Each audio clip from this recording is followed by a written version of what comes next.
નમસ્કાર દર્શક મિત્રો, તહેલકા ન્યૂઝમાં હું મેઘા અગ્રવાલ આપનું હાર્દિક સ્વાગત કરું છું. આપ જોઈ રહ્યા છો તહેલકા ન્યૂઝ. ડાંગ જિલ્લાના વઘઈ તાલુકામાં સમાવેશ ખીરમાણી ગામે હોળી એટલે મુખ્ય તહેવાર. હોળી દહન. ખીરમાણી ગામની સીમા હોળી એકમાત્ર રંગોનો તહેવાર નથી, પણ પ્રકૃતિ પૂજાનો ઉત્સવ છે. હોળીનો તહેવાર એટલે વાજિંત્રો સાથે 5 દિવસનો આદિવાસી સંસ્કૃતિનો જીવંત મહોત્સવ ઉજવાતો હશે. ડાંગ જિલ્લામાં પ્રાકૃતિક પૂજાને માન સન્માન ધરાવતા ખીરમાણી ગામે હોળીનું પૂજન પરંપરાગત રીતે ચાલતી રૂઢિ વારસાગત રીત રિવાજો ચાલુ છે. આદિવાસી સમાજ માટે હોળી એ સાબિત કરે છે કે મનુષ્ય પ્રકૃતિનો માલિક નહીં, પણ તેનો એક ભાગ છે. પ્રકૃતિને નુકસાન પહોંચાડ્યા વગર તેની સાથે સુમેળ સાધીને કેવી રીતે જીવવું તે આ પરંપરાઓ શીખવે છે.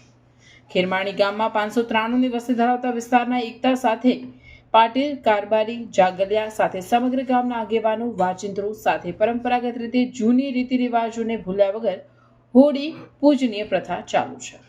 રિપોર્ટર રમેશ મહલા, ડાંગ.